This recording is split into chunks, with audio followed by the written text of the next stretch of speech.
that Chart 001 AEM is of more recent origin than Chart BA1383. However, the Special Chamber is not convinced by the arguments advanced by Côte d'Ivoire in favor of Chart 001 AEM.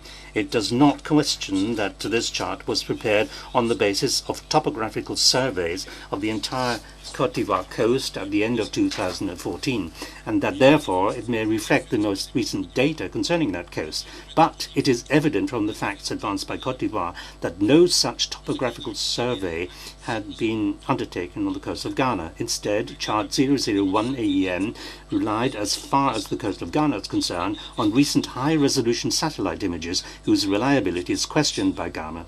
It is not for the Special Chamber to decide whether the satellite-derived bathymetry method used in respect of the coast of Ghana was appropriate and leads to reliable results. Instead, it is of relevance for the Special Chamber that different methods were employed for the survey of the Ivorian and Ghanaian coasts. The Special Chamber agrees with Côte d'Ivoire that a more recently prepared chart is preferable on principle, but takes the view that it is essential that the same methodology be used for the two coasts in question.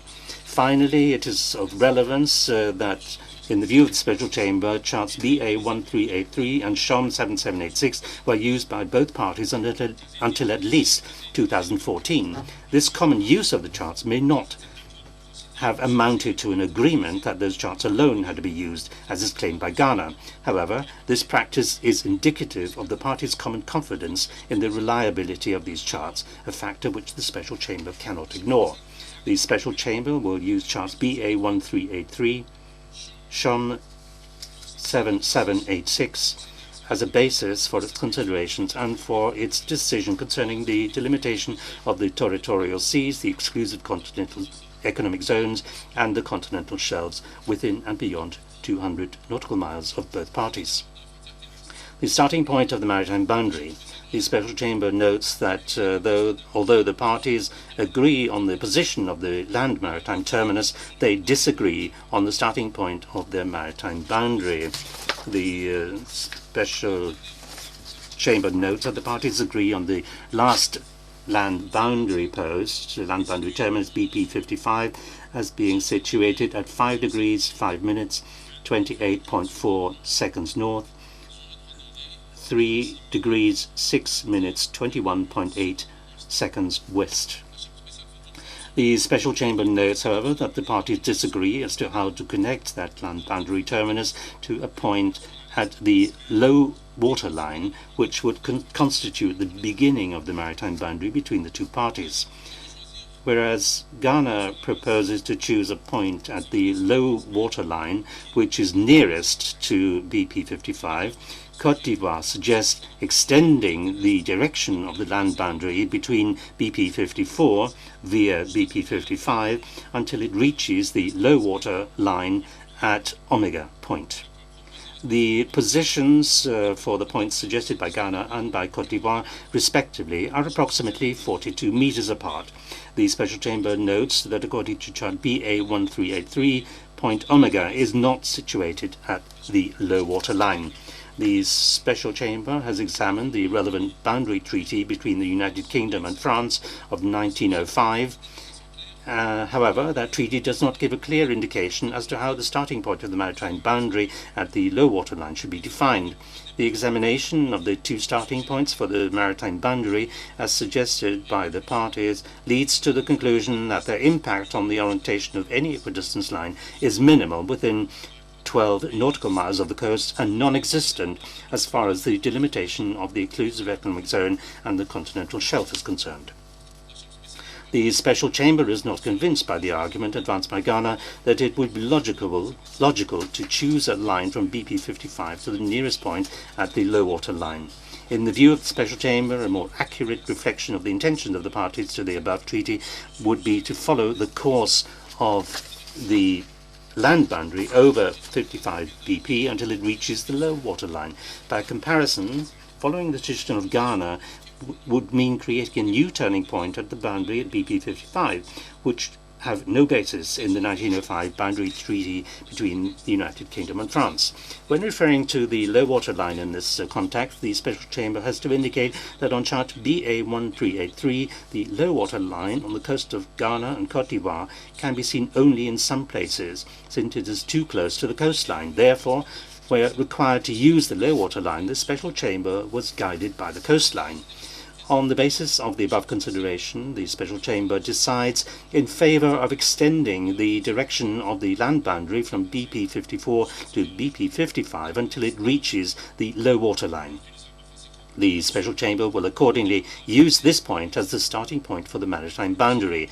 It is situated at 5 degrees, 5 minutes, 23.2 seconds north and 3 degrees, 6 minutes, 21.2 seconds west. This point will be referred to as BP 55+.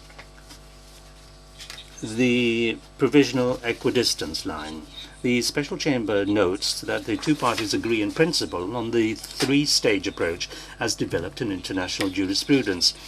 In applying the equidistance relevant circumstances methodology in this case, the Special Chamber will follow this internationally established approach.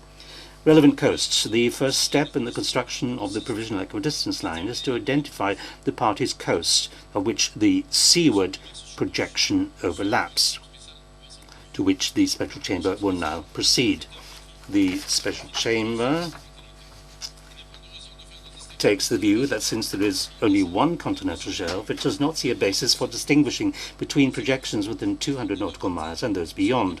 Accordingly, the coasts of the two parties are relevant, irrespective of whether an overlap occurs within 200 nautical miles of both coasts, beyond 200 nautical miles of both coasts, or within 200 nautical miles of one and beyond 200 nautical miles of another coast. The parties differ as to which part of their respective coasts is relevant. The Special Chamber further notes, in respect of the coasts of Ghana, that between BP 55+ and Cape 3 Points, where the coast turns abruptly to the northeast, the coast of Ghana faces directly towards the disputed area. Accordingly, this area is relevant. The coast further east faces away from the area to be limited and is therefore irrelevant. The Special Chamber will now turn to the relevant coast of the Côte d'Ivoire. The Côte d'Ivoire coast from BP 55+ to the northwest until it reaches a bend in the coast near Abidjan, and then to the west until Sassandra, generates, in the view of the Special Chamber, projections into the maritime area to be delimited.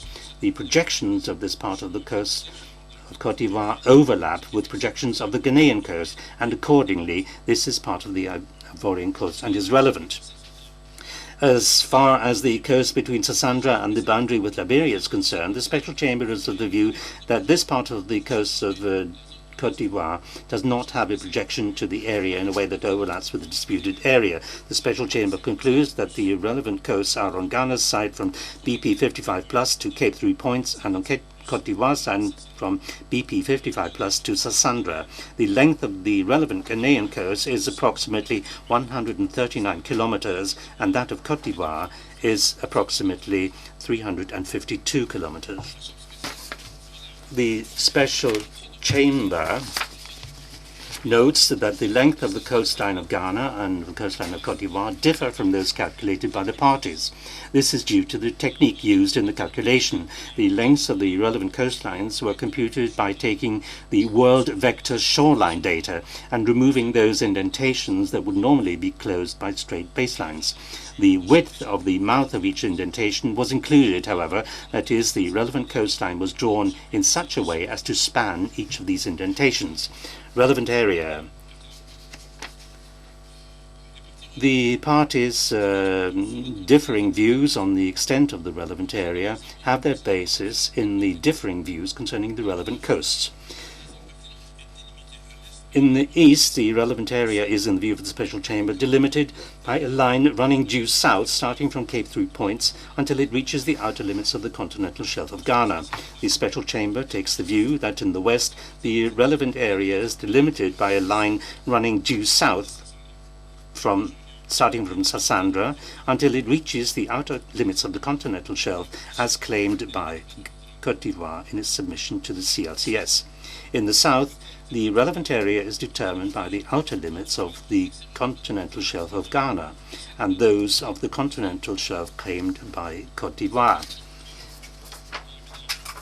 Delimited as set out in paragraphs 383 to 385 above in the view of the Special Chamber, the relevant area covers approximately 198,723 square miles. The Special Chamber is bound to emphasize that it is only possible to give an approximation of the size of the relevant area, since, as set out in paragraph 382, the outer limits of the continental shelf beyond 200 nautical miles have not yet been established. Base points. In the view of the Special Chamber, the disagreement between the parties concerning the appropriate base points stems in fact from the disagreements as to which chart is appropriate, as to where these base points, and as to the fact that only a few base points can be identified on Chamorro. The Special Chamber observes that while coastal states are entitled to determine base points for the purpose of delimitation, it is under no obligation to accept these base points identified by either of them.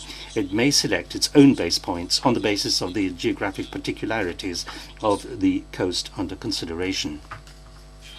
Having assessed the base points advanced by the parties on the basis of this chart, the Special Chamber concludes that for various reasons the base points suggested by the parties are not appropriate. The base points suggested by Ghana are located several hundred meters seaward of the coast. Therefore, it is doubtful whether these base points properly reflect the geographic configuration of the coast. The base points suggested by Côte d'Ivoire, in turn, fall landward of the coastline. According to chart BA 1383, it is equally doubtful whether they properly reflect the geographic configuration of this coast.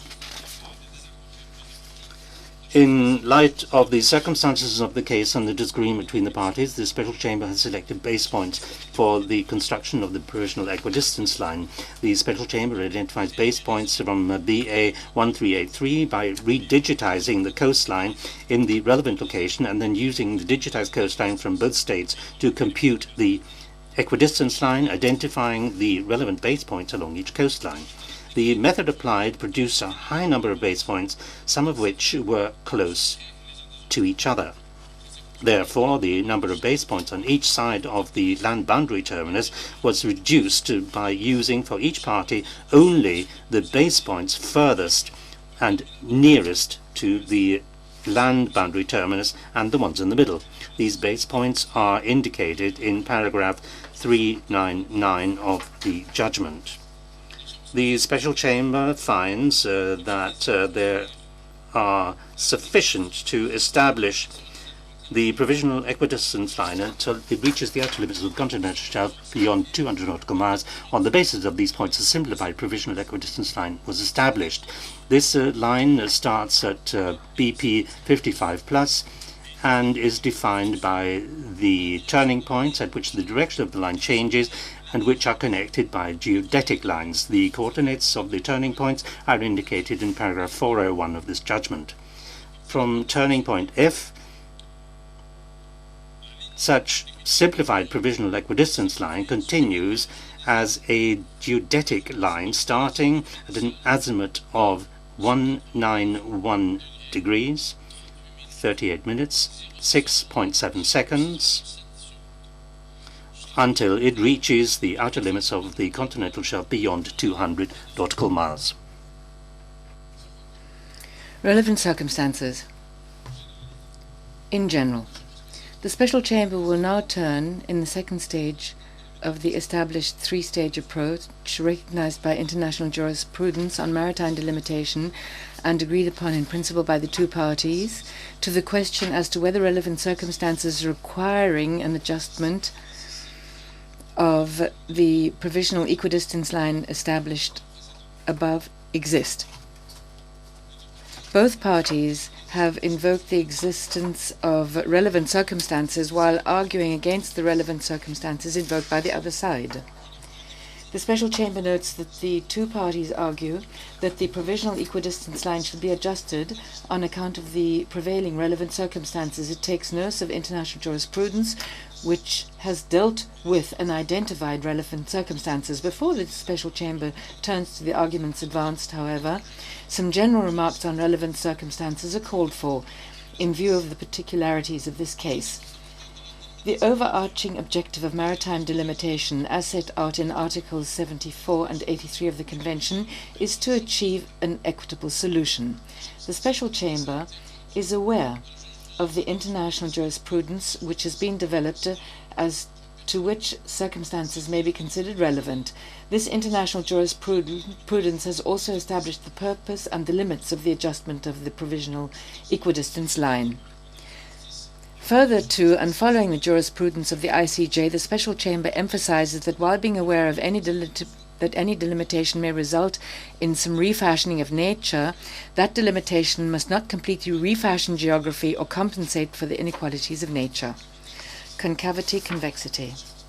The Special Chamber will now consider whether the concavity of the coast of Côte d'Ivoire constitutes a relevant circumstance warranting an adjustment of the provisional equidistance line in favor of Côte d'Ivoire. It notes that the configuration of coasts, in particular concavity, has been invoked frequently as a relevant circumstance.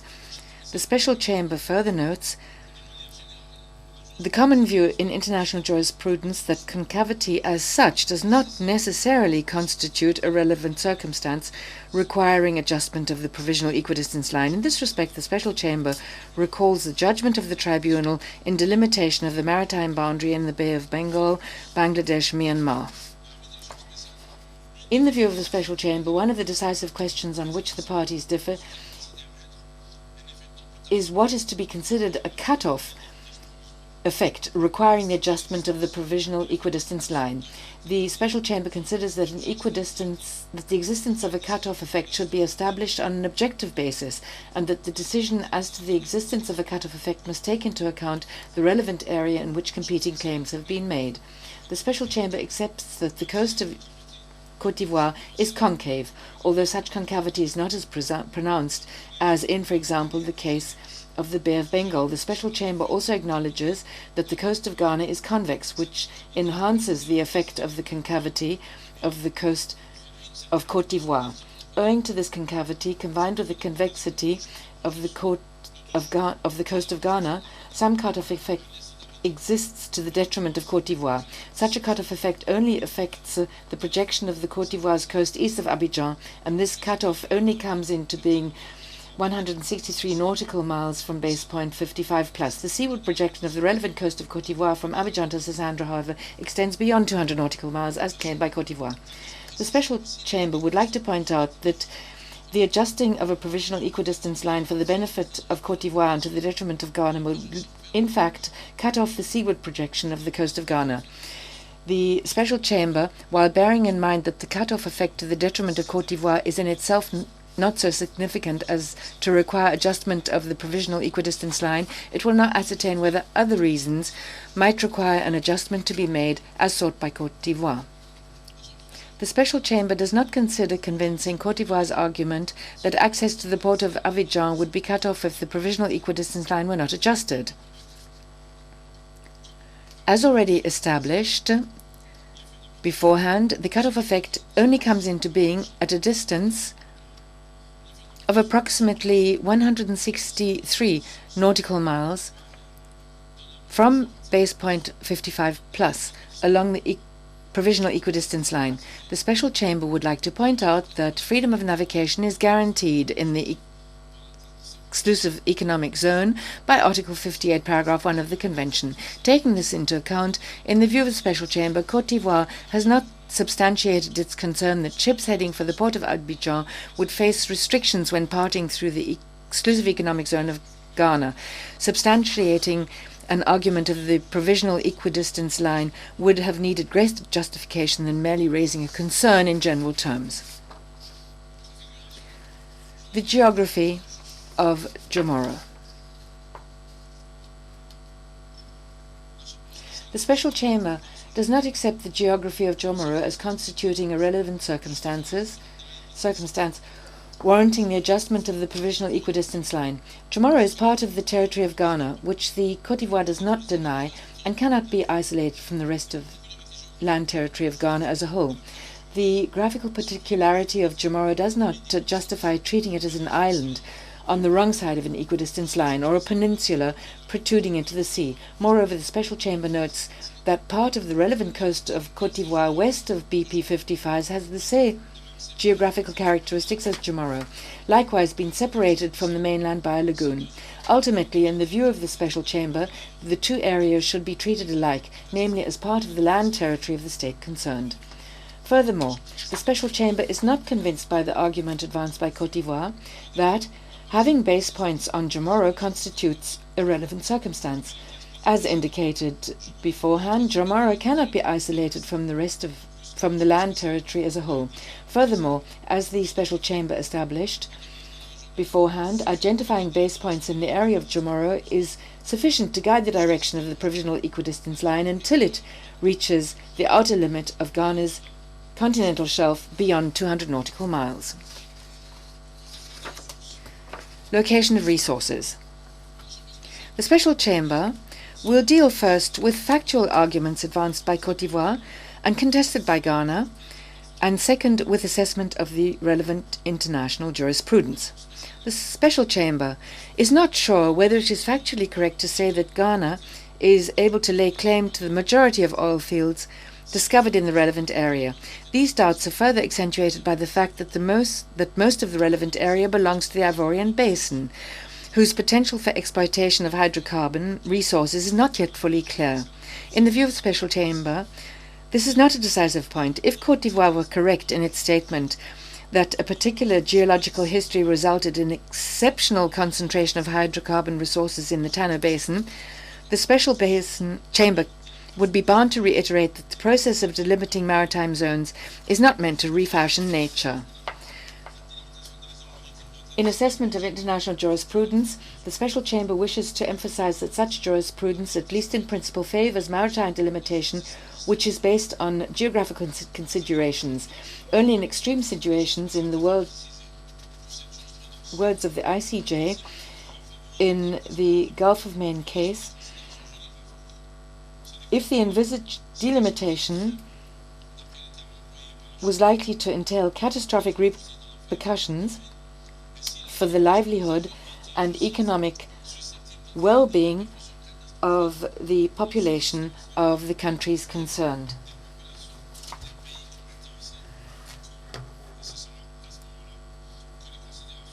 And only then may considerations other than geographical ones become relevant in the view of the Special Chamber. Côte d'Ivoire has not advanced any arguments which might lead the Special Chamber to deviate from such jurisprudence. On the basis of above considerations, the Special Chamber concludes that the location of maritime mineral resources cannot be considered a relative circumstance in this case. Conduct of the parties. The Special Chamber now considers whether the parties' conduct can constitute a relative circumstance requiring an adjustment of the provisional equidistance line. The Special Chamber notes that Ghana's arguments in respect of tacit agreement, estoppel, and conduct of the parties as a relative circumstance essentially rely on the same statements, acts, and omissions of the two parties over decades. The Special Chamber has already indicated that the conduct of the parties falls short of proving that a tacit agreement on the maritime boundary exists between the parties, or that the conditions for estoppel are met. The Special Chamber has to consider whether the conduct of the parties nonetheless could be considered a relative circumstance requiring adjustment of the provisional equidistance line. The Special Chamber observes in this regard that the continental shelf case, Tunisia, Libyan, Arab, Jamahiriya, is particularly relevant to this question. It further observes that each of the parties accordingly made considerable efforts to argue that the continental shelf, Tunisia, Libyan, Arab, Jamahiriya, supports its view. The Special Chamber notes the approach to delimitation in the continental shelf case are different to those in the present case. International courts and tribunals have been consistent in their reluctance to consider oil concessions and oil activities as relevant circumstances justifying the adjustment of the provisional delimitation line. The Special Chamber has already pointed out that the oil practice of the parties in the present case is not free of controversy. However, even if there were a de facto line or modus vivendi between the areas in which each of the parties carried out oil activities, the Special Chamber does not consider that the present situation is comparable to that of the continental shelf case, Tunisia, Libyan, Arab, Jamahira. In the present case, there is no such conflation of colonial modus vivendi or de facto maritime limit and corresponding subsequent oil practice, such as in the continental shelf case, Tunisia, Libyan, Arab, Jamahira. Moreover, the Special Chamber's view, a special de facto line or modus vivendi related to oil practice cannot per se be relevant circumstances in the delimitation of an all-purpose maritime boundary with respect to superadjacent waters as well as seabed and subsoil. The Special Chamber recalls that it found that the conduct of the parties fell short of proving the existence of a tacit maritime boundary between them along the equidistance line. For the Special Chamber, Ghana's argument that the same conduct constitutes relevant circumstances requiring the adjustment of the provisional equidistance line to conform to the customary equidistance boundary appears to be an attempt to revive a tacit maritime boundary that was rejected by the Special Chamber by circumventing the high standard of proof required for the existence of a tacit agreement. The Special Chamber considers that accepting such argument would in fact undermine its earlier finding on the existence of a tacit agreement. The Special Chamber does not therefore accept Ghana's argument that the conduct of the parties constitutes relevant circumstance. Conclusion of the Special Chamber. On the basis of the foregoing, the Special Chamber finds that there is no relevant circumstance in the present state which would justify an adjustment of the provisional equidistance line as defined in paragraph 401 of this judgment.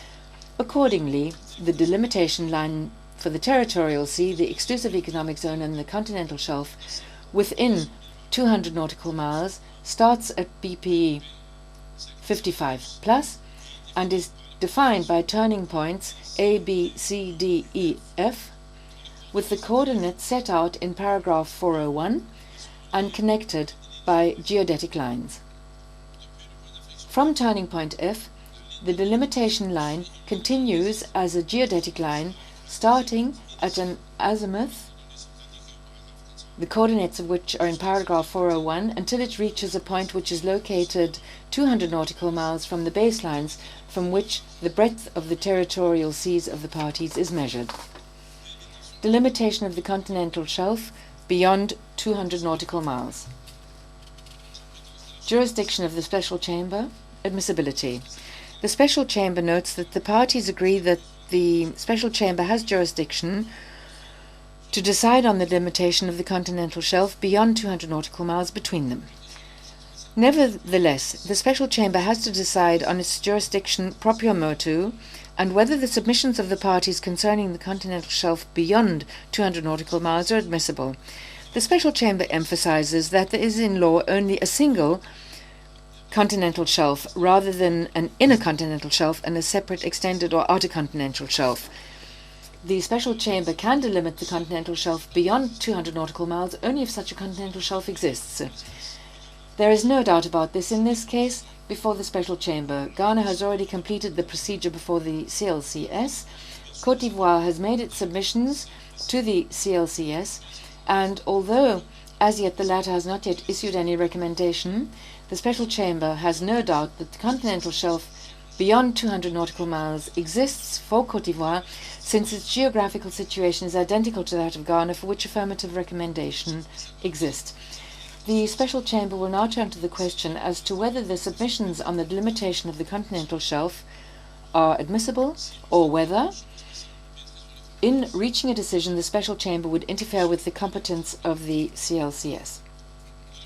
In the view of the Special Chamber, the fact that Côte d'Ivoire has made its submissions to the CLCS, but the latter has not yet made its recommendations in respect of the Côte d'Ivoire, does not call into question the admissibility of this submission on the delimitation of the continental shelf submitted to the Special Chamber by Côte d'Ivoire. It emphasizes that the functions of the CLCS and of the Special Chamber differ, and it would refer to the judgment of the Tribunal in the delimitation of the maritime boundary between the Bay of Bengal, Bangladesh, Myanmar. In respect of Ghana, the Special Chamber notes that the CLCS already made its recommendations under Article 76, Paragraph 8 of the Convention. Accordingly, there is no risk that the judgment of the Special Chamber might interfere with the functions of the CLCS. On the basis of the above, the Special Chamber decides that it has jurisdiction to decide on the delimitation of the continental shelf beyond 200 nautical miles between the parties and that their relevant submissions are admissible. Entitlements to the continental shelf beyond 200 nautical miles. In the view of the Special Chamber, the arguments advanced by two parties touch upon several distinct but related issues. The first question is to whether Côte d'Ivoire's amended submission to the CLCS is to be taken into account in these proceedings concerning the limitation of the maritime areas between Ghana and Côte d'Ivoire. The second issue dividing the parties is the potential relevance of the recommendations of the CLCS to Ghana concerning the outer limits of the Ghanaian continental shelf beyond 200 nautical miles in the proceedings before the Special Chamber. The Special Chamber will deal with each of these issues in turn. The Special Chamber notes that Côte d'Ivoire revised its original submission to the CLCS on the 24th of March 2016, that is, after Ghana filed its memorial and shortly before the Côte d'Ivoire submitted its counter-memorial. In view of this fact, the Special Chamber has to ascertain whether the invocation of this revised submission to the CLCS is procedurally excluded under normal principles of international litigation, something which Ghana argues but Côte d'Ivoire contests. The Special Chamber refers in this context to Article 71, Paragraph 1 of the Rules of the Tribunal, according to which no further document may be submitted after the closure of the written proceedings unless consent is given by the other party or by the tribunal. These rules also apply to proceedings before the Special Chamber. The Special Chamber notes, however, that Côte d'Ivoire invoked this factor before the closure of written proceedings, and thus Article 71, Paragraph 1 of the rules does not apply to the situation at issue. The CLCS and those of the Special Chamber differ. Whereas the former deals with the delineation of the continental shelf beyond 200 nautical miles, the latter decides on delimitation with a neighbouring state, that is to say, on the course of the lateral limits. Although these lateral limits have to intersect the outer limit, the Special Chamber would like to point out that its decision is without prejudice to the recommendations of the CLCS and ensuing legislation as referred to in Article 76, Paragraph 8 of the Convention. On the basis of the foregoing, the Special Chamber finds that Côte d'Ivoire may invoke its revised submission to the CLCS in the proceedings before the Special Chamber. The Special Chamber does not consider it necessary to deal with the arguments advanced by the parties concerning the recommendations of the CLCS addressed to Ghana. The recommendations of the CLCS concerning the delineation of the continental shelf beyond 200 nautical miles are without prejudice to the lateral delimitation of the continental shelf between Ghana and Côte d'Ivoire. This is clearly set out in the recommendations of the CLCS to Ghana, which do not address the outer limit fixed point OL GHA 9 as originally submitted by Ghana. Delimitation methodology. The Special Chamber recalls its position that there is only one single continental shelf. Therefore, it is considered inappropriate to make a distinction between the continental shelf within and beyond 200 nautical miles as far as delimitation methodology is concerned. Course of the line delimiting the continental shelf beyond 200 nautical miles.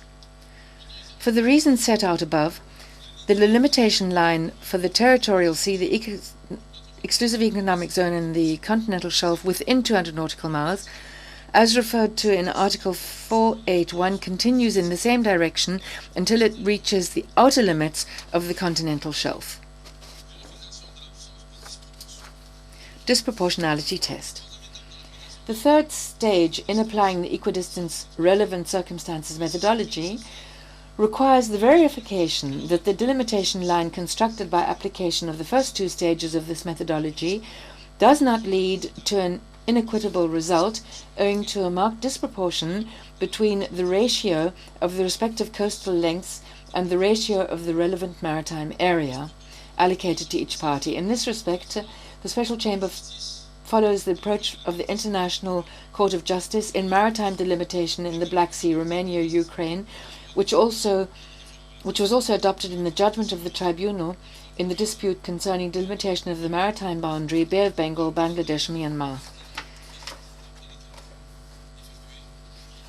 The size of the relevant area has been calculated to be approximately 189,723 square kilometers. The Special Chamber will now establish whether the equidistance line has caused a significant disproportion by reference to the ratio of the lengths of the coastlines of the parties and the ratio of the relevant maritime area allocated to each party.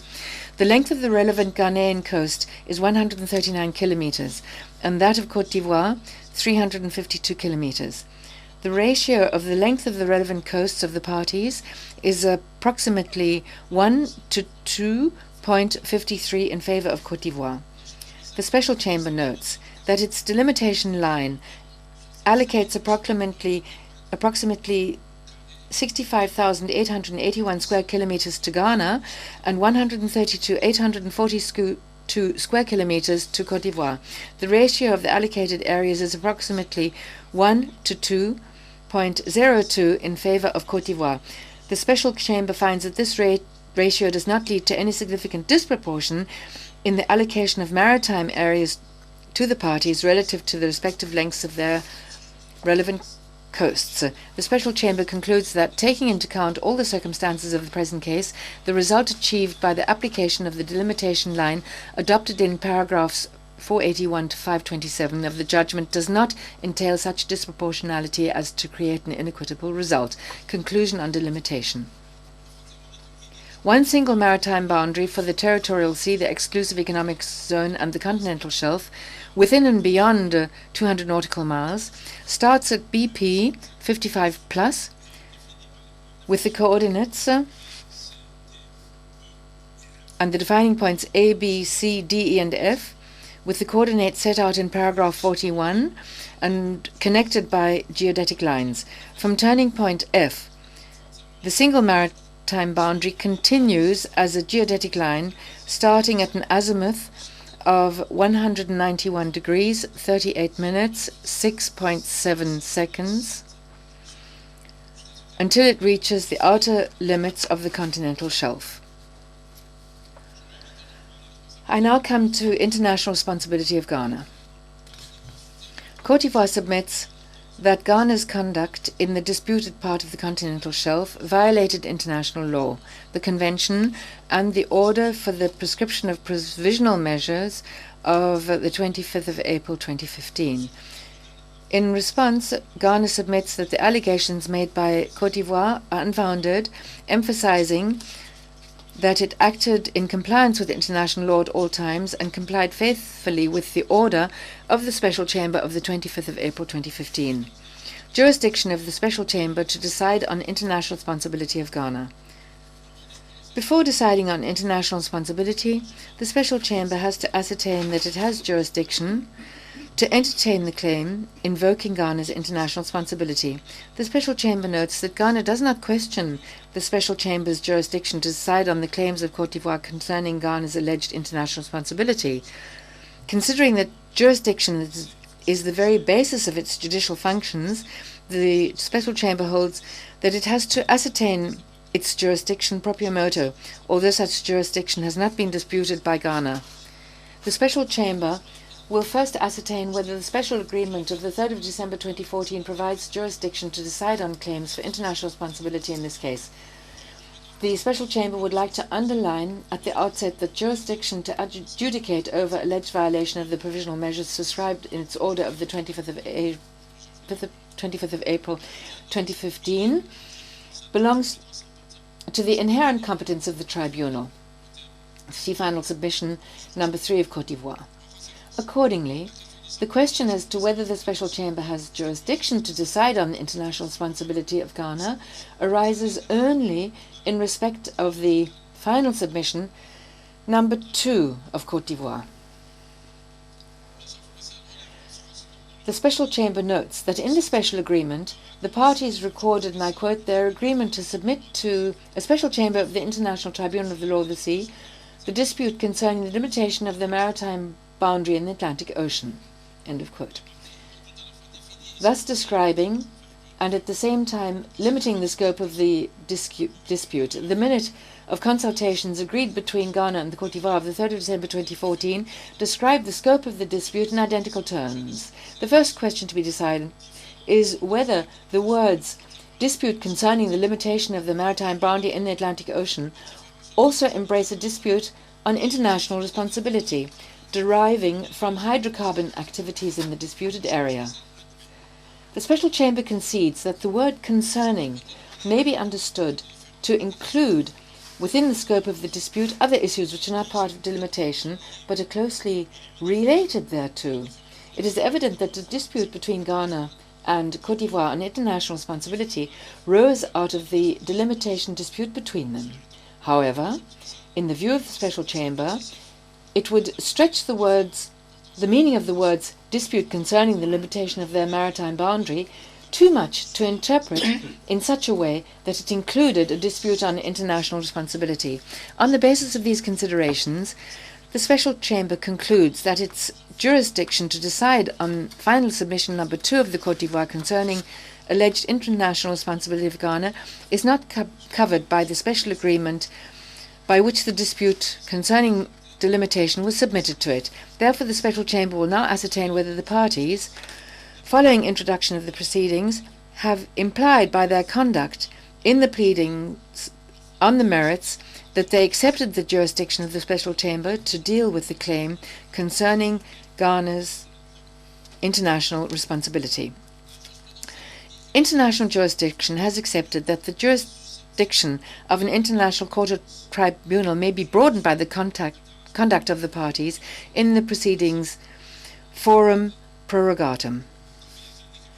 As mentioned beforehand, Ghana has not objected to the Special Chamber deciding on the allegation that it is internationally responsible.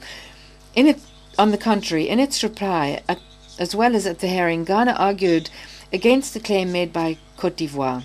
Ghana denied that it had breached general international law or its obligation under the Convention, although set out in the order of the Special Chamber of the 25th of April 2015. In its final submissions, Ghana requested the Special Chamber to reject Côte d'Ivoire's submissions concerning Ghana's request that the Special Chamber to reject Côte d'Ivoire's submissions concerning Ghana's international responsibility is unfounded in substance. This conduct leads the Special Chamber to conclude that Ghana accepted its jurisdiction to decide on the claim of international responsibility on the merits. Therefore, the Special Chamber finds it has jurisdiction to decide on Côte d'Ivoire's claim against Ghana on the latter's alleged international responsibility as well as on reparation. Violation of sovereign rights. In its final submissions, Côte d'Ivoire requests the Special Chamber, and I quote, to declare and adjudge that the activities undertaken unilaterally by Ghana in the Ivorian Maritime area constitute a violation of the exclusive sovereign rights of Côte d'Ivoire over its continental shelf as delimited by this chamber. Côte d'Ivoire submits that Ghana's unilateral activities in this respect engage the latter's responsibility. In its final submissions, Ghana requests the Special Chamber to adjudge and declare that, I quote, Côte d'Ivoire's claim alleging violation of Côte d'Ivoire's sovereign rights is rejected. Invoking factual and legal grounds, Ghana denies that its activities have violated Côte d'Ivoire's sovereign rights. The Special Chamber notes that the arguments advanced by the two parties touch upon several distinct but interrelated factual and legal issues. As far as facts are concerned, the parties disagree as to whether Ghana should have been aware that a delimitation dispute with Côte d'Ivoire existed, and when it was aware, as to the scope of the disputed area.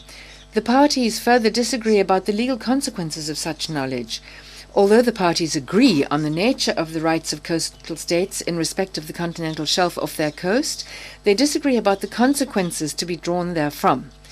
The parties further agree upon the legal nature of a judgment on delimitation, but again disagree on consequences to be drawn therefrom in the present case.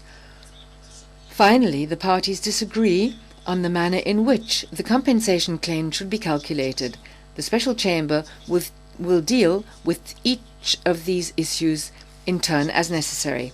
The Special Chamber notes that although Côte d'Ivoire informed Ghana of a delimitation dispute, the precise date when such information was provided remains unclear. It is not necessary for the Special Chamber to establish this date for the purposes of the present case.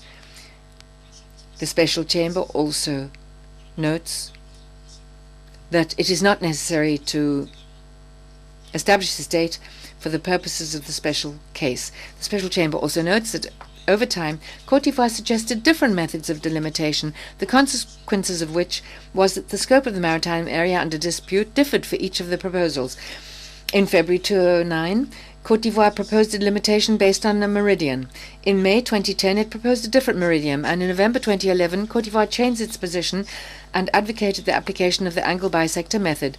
The line developed in 2011 was again modified in May 2014. The application of these different methods of delimitation resulted in disputed areas, the location and size of which differed. However, the Special Chamber also notes Côte d'Ivoire's statements that the hydrocarbon activities of Ghana in the disputed area had increased since 2009, and that Ghana had undertaken drilling in the 10 field from the 26th of January 2009 until the 26th of August 2014. The 10 field borders the blocks for mineral resources activities licensed by Côte d'Ivoire and is situated in all the maritime areas which Côte d'Ivoire has qualified as being disputed.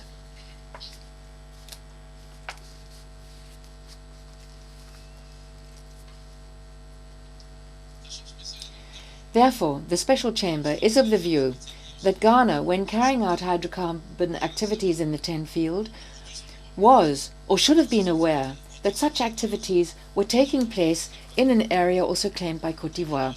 On the basis of this consideration, the Special Chamber has now established whether hydrocarbon activities carried out by a state in a disputed area, before the area in question has been delimited by adjudication, may give rise to international responsibility when these activities are carried out in a part of the area attributed by the judgment to the other state. The Special Chamber agrees with the statements of the two parties that the sovereign rights which coastal states enjoy in respect of the continental shelves off their coasts are exclusive in nature, and that the coastal states have an entitlement to the continental shelves concerned without need to make a relevant declaration. However, the Special Chamber disagrees with both parties as to the meaning of a judgment on the delimitation of the continental shelf. The parties consider such a judgment only to be of declaratory nature, but they disagree as to the consequences to be drawn from such a qualification. The Special Chamber emphasizes that in a case of overlap, both states concerned have an entitlement to the relevant continental shelf on the basis of the relevant coasts. Only a decision on delimitation establishes which part of the continental shelf under dispute appertains to which of the claiming states. This means that the relevant judgment gives one entitlement priority over the other. Such a decision accordingly... Right, so this will be ongoing, but we need to wrap the show for New Day Saturday edition. And I must say that this will continue. There will be a detailed discussion of this, making sense of the ITLOS judgment on Ghana and Ivory Coast maritime boundary. It will be on Monday, 10 a.m. to 11 a.m. at the TV3's Executive Theatre, Kanda, in Addisaway. And this will be live on TV3 and 3FM 92.7. So, gentlemen, we're grateful that you made time to come today. A very quick one. Mr. Jantua, I know that this is ongoing. We don't have time to say too much, but do you have hope for us? It's a ding-dong battle. Ding-dong battle. We're not sure whether we're winning or not winning. No. Right. So, Mr. Abraham Amaliba and Professor Jidonu and Mr. Eric Chum, we're grateful that you made time. And also, for those who are still watching, you can continue watching. The reading of the judgment is ongoing. And I'm Stephen N.T. Thank you very much. As a result of the proceeding, the Special Chamber considers it unnecessary to deal with Ghana's argument that Ghana's hydrocarbon activities took place east of the customary equidistance line, and I'm quoting, this is in inverted commas, and therefore cannot engage international responsibility and were consented to by Côte d'Ivoire, since the Special Chamber has already established that this line has no legal relevance. Violation of Article 83 of the Convention. Violation of Article 83, Paragraph 1 of the Convention and customary law obligation to negotiate in good faith. The Special Chamber notes that the obligation under Article 81, Paragraph 1 of the Convention to reach an agreement under limitation necessarily entails negotiations to this effect. The Special Chamber emphasizes that the obligation to negotiate in good faith occupies a prominent place in the Convention, as well as in general international law, and that this obligation is particularly relevant where neighbouring states conduct maritime activities in close proximity.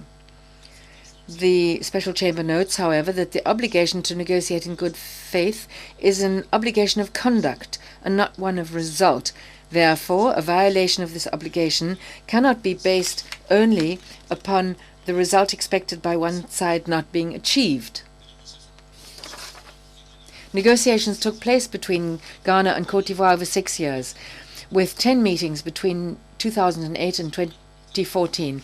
Those meetings all dealt with the issue of maritime delimitation. In the view of the Special Chamber, Côte d'Ivoire has not produced any convincing arguments that these negotiations were not meaningful. Agreement was reached, at least, on the exact location of the land boundary terminus. BP 55, for example. The fact that Ghana tried to preserve the status quo as it saw it is, in the view of the Special Chamber, is not a violation of an obligation to negotiate in good faith. Equally, the fact that Ghana initially closed off the avenue for a judicial settlement is not contrary to the obligation to negotiate in good faith, as Côte d'Ivoire claims. Article 298 of the Convention explicitly permits states parties to exclude certain disputes from compulsory procedures. In conclusion, the Special Chamber takes the view that Côte d'Ivoire has not convincingly substantiated that Ghana did not negotiate in good faith, and accordingly dismisses its claim for international responsibility on the basis of a violation of Article 83, Paragraph 1 of the Convention. Violation of Article 83, Paragraph 3 of the Convention.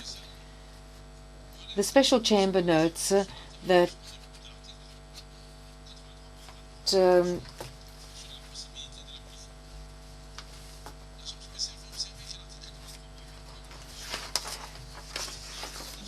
there are two connected obligations for states, and that is that they must arrange a provisional and practical agreements.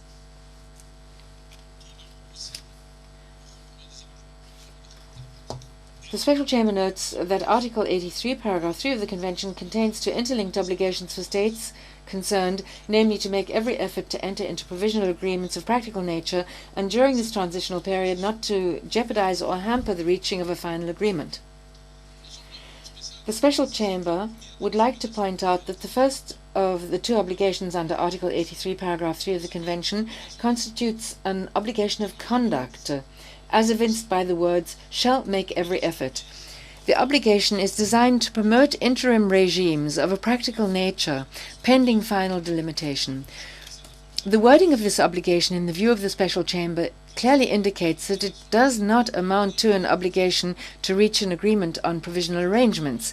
The Special Chamber notes, however, that the language in which the obligation is couched indicates that the parties are concerned under a duty to act in good faith. This obligation is enhanced by the phrase that such acts have to be taken in a spirit of understanding and cooperation.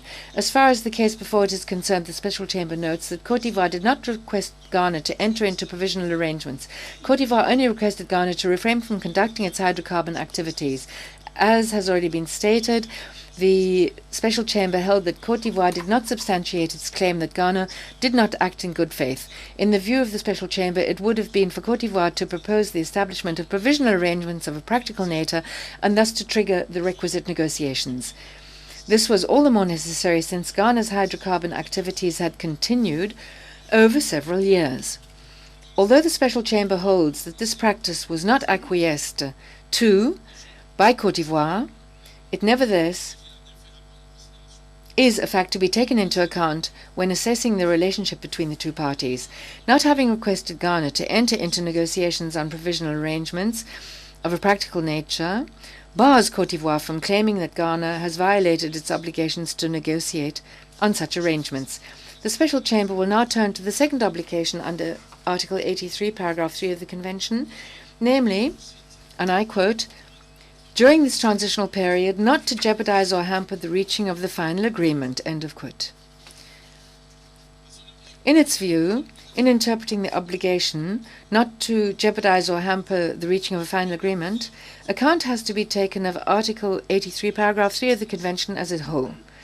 This is confirmed by the fact that the first obligation shall make every effort to enter into provisional arrangements of a practical nature, and the second, during this transitional period, not to jeopardize or hamper the reaching of a final agreement, are connected by the words "and."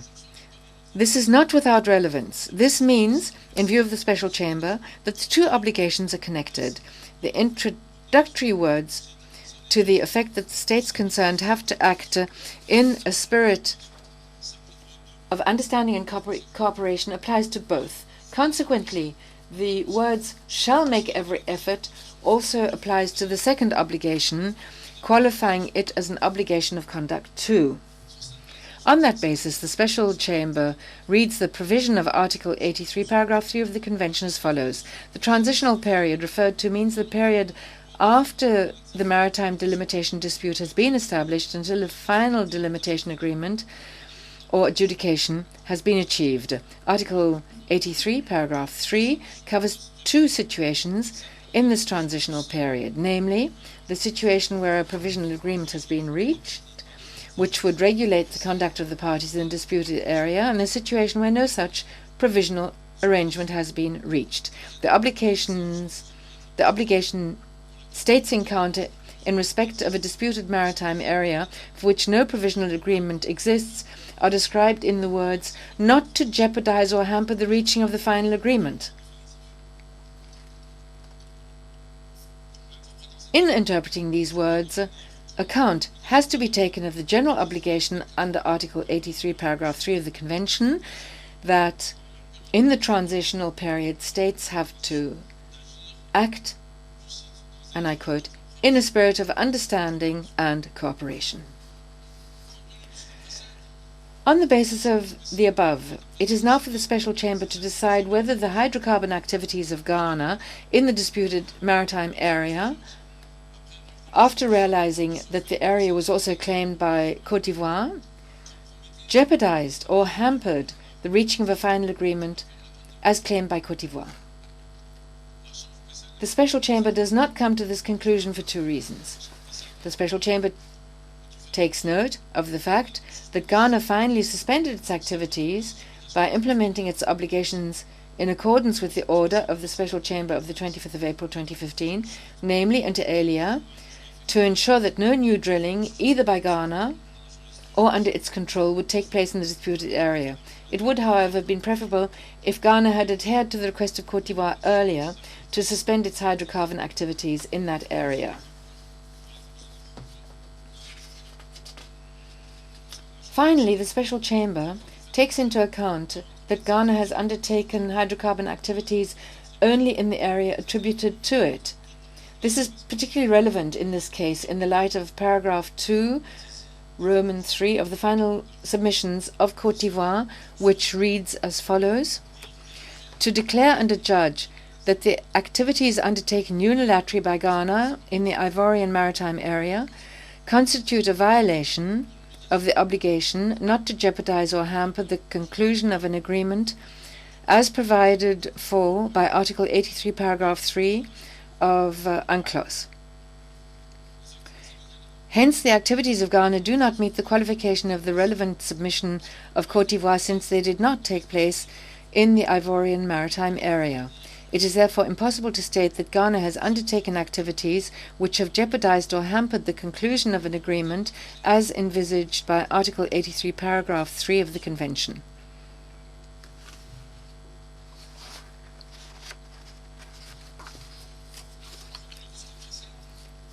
On the basis of the foregoing, the Special Chamber finds that Ghana has not violated Article 83, Paragraphs 1 and 3 of the Convention, and accordingly it dismisses the final submission number 2, Roman 2 and Roman 3 of Côte d'Ivoire. Alleged violation by Ghana of the provisional measures prescribed by the Special Chamber.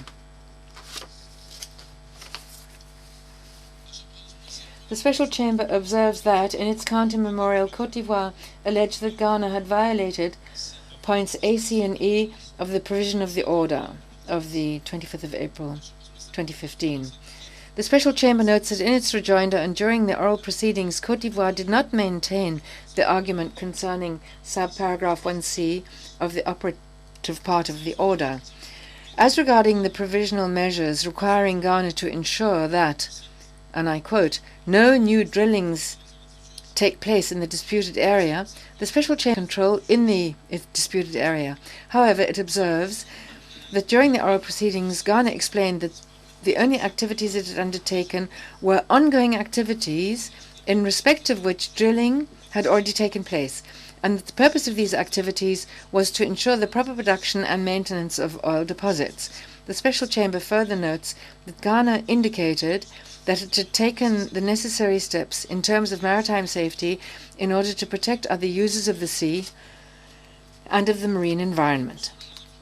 According to the information communicated to it, the Special Chamber notes, however, that drilling activities had been carried out by Ghana or under its control on wells already drilled. These drilling activities constitute ongoing activities for which drilling has already been carried out, and are covered by paragraphs 99 and 100 of its order of the 25th of April 2015. The Special Chamber therefore concludes that, pursuant to the order, no new drilling by Ghana or under its control has been carried out in the disputed area. As regards the provisional measures requiring the parties to pursue their cooperation, the Special Chamber notes that Ghana has contributed to cooperation on several occasions. The Special Chamber observes that during a bilateral meeting held on the 10th of September 2015, Ghana, in response to a letter of the 27th of July 2015 to the agent of Ghana from the agent of Côte d'Ivoire, addressed the questions concerning the activities carried out in the disputed area.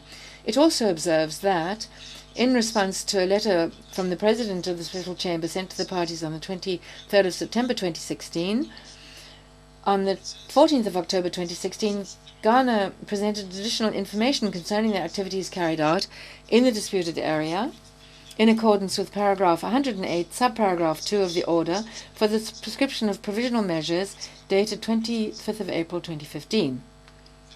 It notes that this additional information was transmitted to Côte d'Ivoire. The Special Chamber observes, however, that Ghana did not immediately provide all the information requested by Côte d'Ivoire, and that did so only after the President of the Special Chamber requested it to comply by a letter dated 23rd of September 2016. The Special Chamber nevertheless considers that such conduct cannot reasonably considered to constitute a violation of the measures prescribed in the order of the 25th of April 2015.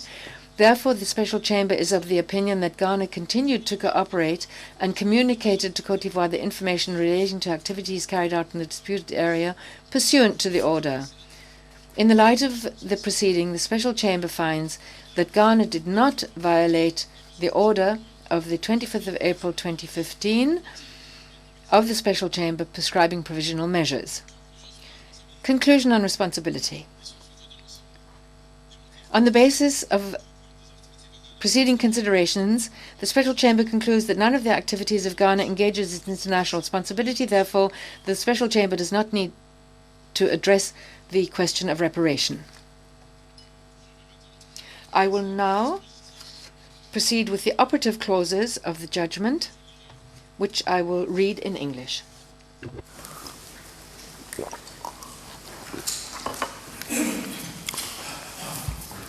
Operative clauses.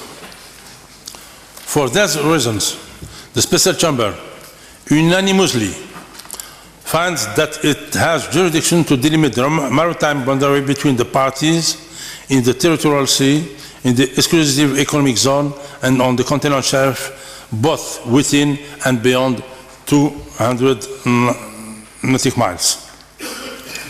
Unanimously finds that there is no tacit agreement between the parties to delimit their territorial sea, exclusive economic zone, and continental shelf, both within and beyond 200 nautical miles, and rejects Ghana's claim that Côte d'Ivoire is stopped from objecting to the customary equidistance boundary. 3. Unanimously decide that the single maritime boundary for the territorial sea, the exclusive economic zone, and the continental shelf within and beyond 2,000 nautical miles start at point BP 55 plus with the coordinates 05 degree, 05 minutes, 23.2 seconds north, and 03 degree, 06 minutes, 21.2 seconds west in WGS 84 as a geodetic datum and is defined by turning point at A, B, C, D, E, F with the following coordinates and connected by geodesic line. Point F, 05 degree, 1 minute, 03.7 north, second, 03 degrees, 07 minutes, 18.3 second west.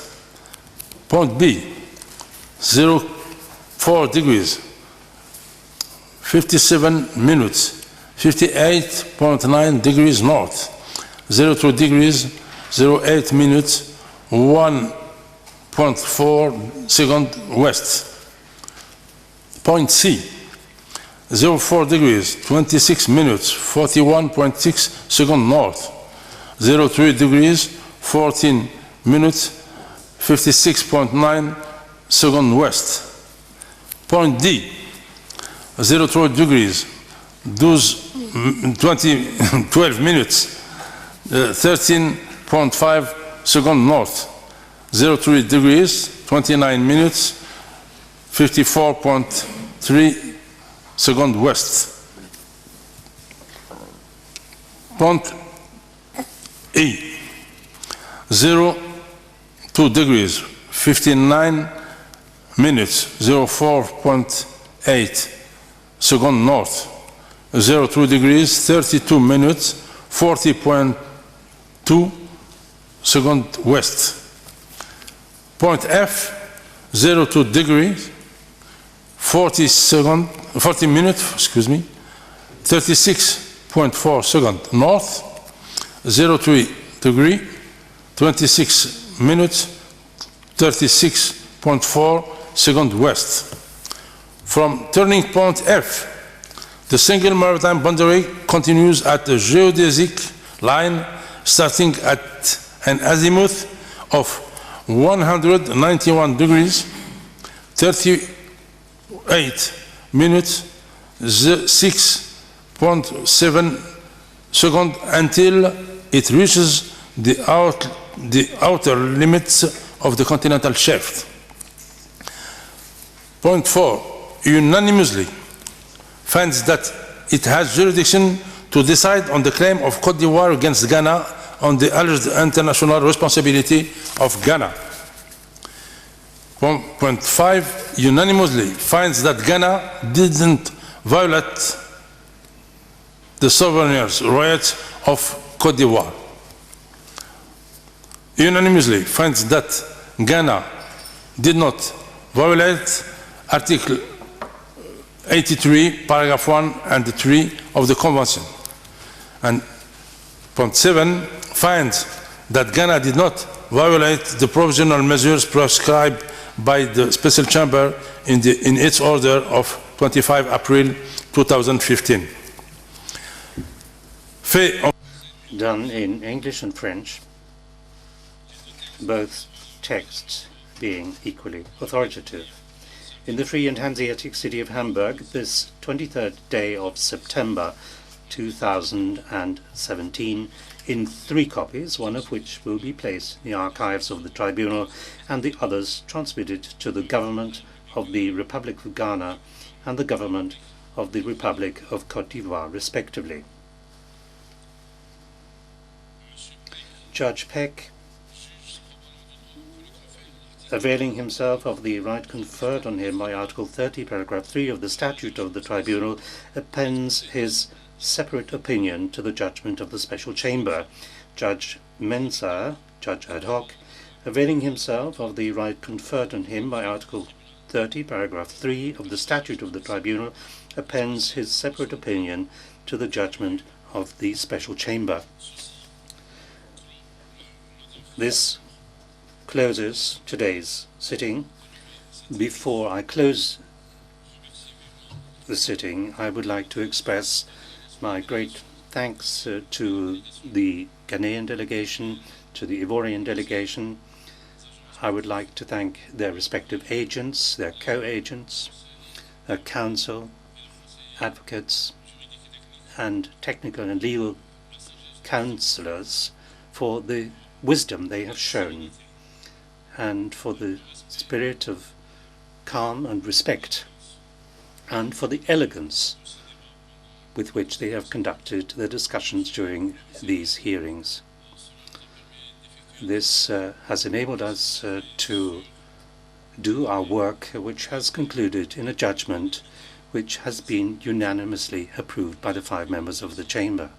I would like to thank the 2 parties, but also I would like to express my thanks to the registry, to the registrar personally, and to his team for the excellent work that they have done, and for their efficient and fruitful assistance which they have given to me during these entire proceedings.